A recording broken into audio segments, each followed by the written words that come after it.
Hello there. Welcome to the maiden edition of Issues with Jide. It's a review of topical issues in the news during the outgoing week by our seasoned journalist and political analyst, TVC's Babajide Kolade-Otitoju. It's an honor to be your anchor, guiding you through Jide's informed thoughts on the vital news bits and helping you make sense of it all.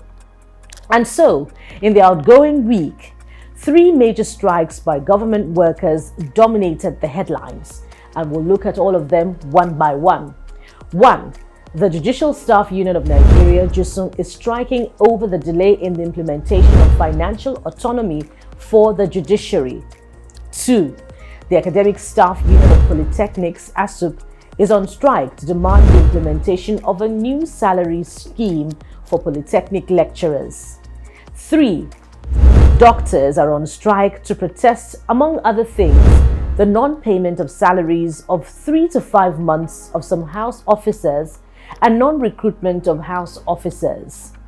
Also in the news, the attack by unknown gunmen on the Igbo Correctional Center, following which 85 of the nearly 2,000 inmates have returned voluntarily. Welcome to the program. I am Bukola Samuel Wemimo. All right, thank you for joining us and welcome, Babajide. It's an honor to be doing this with you. Thank you, and I can have a hope for a better person to put me through all of this. Oh, fantastic. What an endorsement. It's no mystery anyway. Thank you very much. So, hope deferred makes the heart weak, and the hope for financial autonomy for the judiciary is long in coming. BKO, take it over.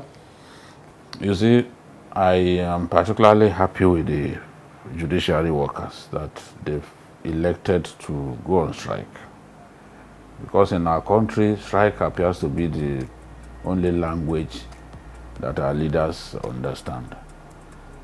The Constitution says clearly that the heads of courts or the heads of the judiciary shall be in charge of its finances.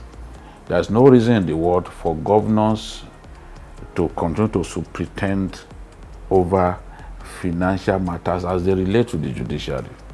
So when the president came up with the executive order on June 5, 2020, I thought it was only amplifying what was already stated in the Constitution.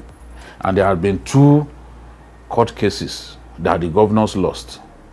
The first was the judgment given by Justice Ademola, who is now retired, in which he affirmed that the executive has no power to hold on to the funds of the judiciary, in line with the autonomy that the Constitution confers on the judiciary.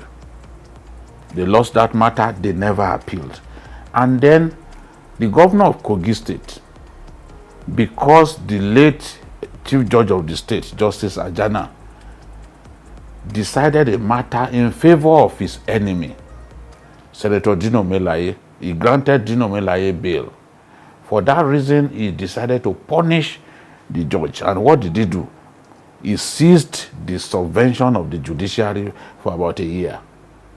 Now, that can only happen in a country like ours, where impunity works on both legs. So, the law is there. The JUSUN guys are on the right path.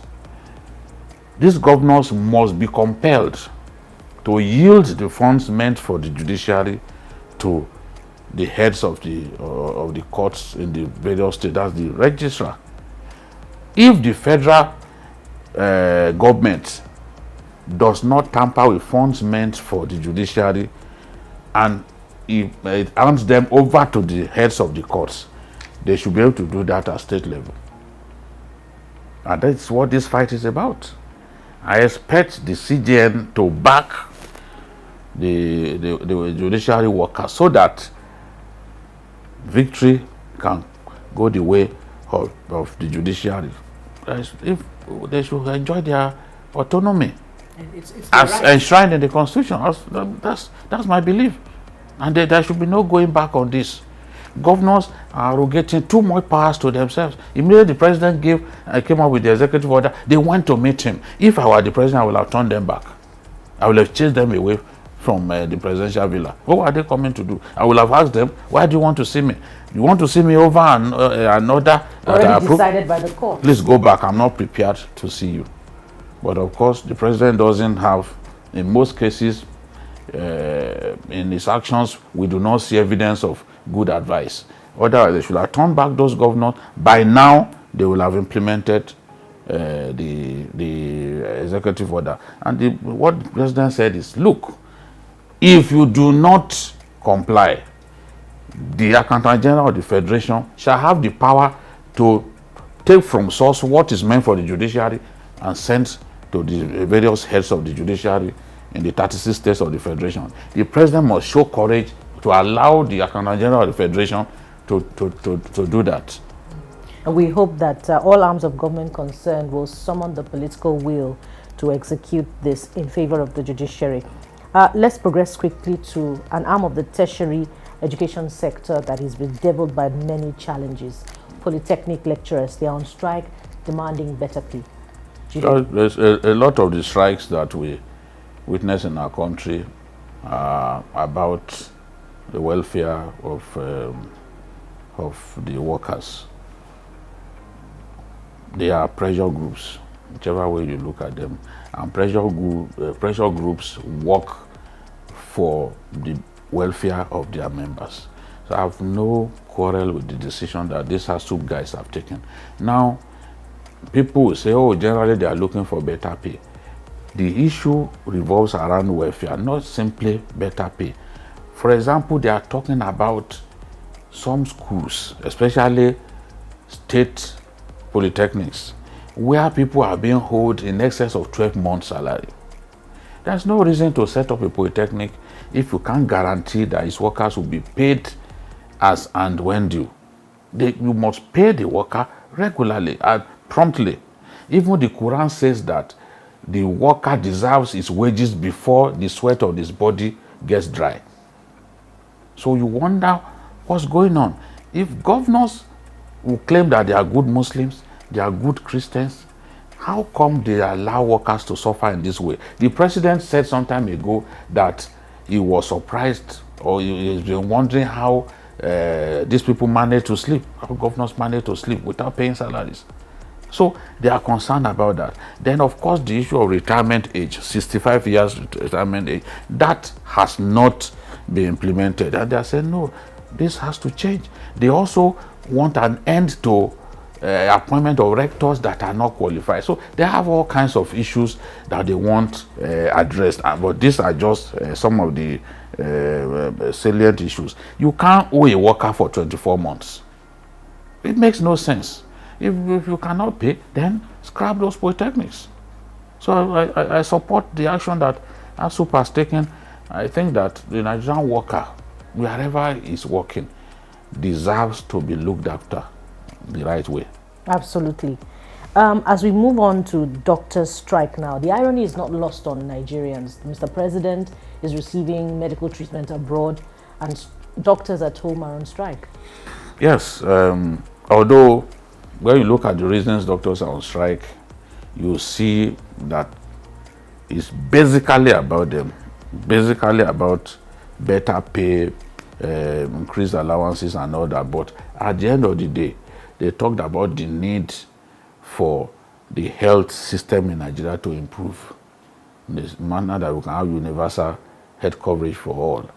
So, which means they try to give us something, no matter how little, that the rest of us can chew on. But it's all about improved welfare for them, especially the people you refer to as house officers, that is resident doctors in training. What they want is a situation in which government would have a central system whereby they will be able to post doctors to different health institutions across the country, the same way we have NYSC.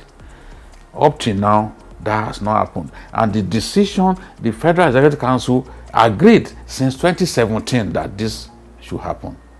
So 2017, you refuse to do anything about it, and you are surprised that these guys are on strike. There was a notice that was issued in January. The ultimatum was supposed to expire on March 31st. Among the issues that they came up with was the issue of hazard allowance. You are paying a paltry 5,000 naira as hazard allowance to doctors. You refuse to pay allowance for doctors who are taking care of COVID-19 patients. You agreed that you would do all of that. These days, government gets into negotiations with workers. They agree, they sign memorandum of agreement and all that. And at the end of the day, until a new notice for strike is issued, they will not do anything about agreements that they entered into without anybody putting a gun to their neck. So this is the reason for all of this. And these guys are saying, look, we don't want brain drain in that sector. If we address some of these problems, especially the welfare of the resident doctors, including those of them in training, we'll be able to stem brain drain. Address all of these issues so that things can get better. And then, of course, we have some teaching hospitals like the Abia State University Teaching Hospital, where people are being owed, where doctors are being owed for up to 20 months. So it's like, look, at federal level there are problems, at state level there are problems, but they are coming together to fight for everyone. Now, Bikio, lastly, the attack on the Imo Correctional Center, that of Benin and Ikoyi in Lagos, they are still fresh in our memories. Why is the attack on correctional centers becoming a trend in recent times? Yeah, it's always been one way of getting the message across that we can bring anarchy to the door of the people in government. Remember, Boko Haram too started by releasing prisoners in Bauchi, in Maiduguri, and those places at that time in 2009. So this is not entirely new. Criminals do this as a way of sending that clear message that, look, you've lost control. We can do whatever we want. So we've seen jailbreaks precipitated by criminals in Port Harcourt, in Kogi State, and the rest of them. So don't also forget that some of their people are usually held in this correctional center. So if, for example, this was carried out by IPOB, across the East, many IPOB members had been locked up in prisons across the East. So you would want them to find a way to free their members. Don't also forget that when Boko Haram attacked the SARS office in Abuja some years back, overwhelmed the police and released their men who were being held there. So sometimes they have this desire to release some of their men being held by law enforcement agencies in prisons. So, but the painful thing is, in all of these attacks, it is the ordinary man that suffers. When you release hardened criminals, some of them already condemned to die, you release them into the society, they go on to commit all kinds of crimes. One of the people who were released at the Imo Correctional Center went to his village and he was lynched because they knew that if they left him alone, he would eventually kill some of them. Some of the prisoners who were released during the NSAS, in fact, one of them went on to kill the man who testified against him in court before he was jailed. So it's a very dangerous trend, and we find ourselves in a very, very dangerous situation. We must stop these jailbreaks from happening because our jails harbor some of the most hardened criminals that you can think of. Now, government has offered a chance for them to return and not face any trial for jailbreak. But how many of them have taken the opportunity? Just a few. Just 80 something 85, of them, they have gone back. 87 or 85. Out of almost 2,000. So we can't keep allowing this to happen. And what we had was that the DSS actually issued a kind of warning that this was likely to happen. Neither the governor of the state nor the police authorities did anything about that warning. So if we say we suffer from lack of intelligence, and intelligence gets provided and nothing is done, then it is bad for everyone. If you look, they had been attacking police stations. Then suddenly they decided to go to a correctional. Yes, they are. So there's a trend in those police stations. You could bet that some of their men were being detained there, and then at the correctional facility too, some of their men will have been detained there. So we are grappling with anarchy, and the security situation of our country must improve. Those in charge of securing you and I must do a better job than they are doing now. Otherwise, anybody could be a victim. And to those who are praising those who are freeing prisoners in this manner, imagine them to be freedom fighters. I can only pity them. Boko Haram began in this way. And we sincerely hope not. We hope that Southeast leaders will put political concerns behind and act decisively to nip this ugly and emerging insecurity in the bud. That's it on this edition, the maiden edition of Issues with Jide. Thank you for being there. And as we wrap up, let's quickly remind you that you can subscribe to this program by following us on all our social media platforms. We're on YouTube at TVC News, yes, at TVC News. We're on Instagram at TVC News NG, and we're on Twitter at TVC News and NG. Thank you very much, BKO, for being there. Thank you for the opportunity. It was nice to do this with you. Yes, same here. Join us again, same time next week. I am Bukola Samuel Wemimo. Bye for now.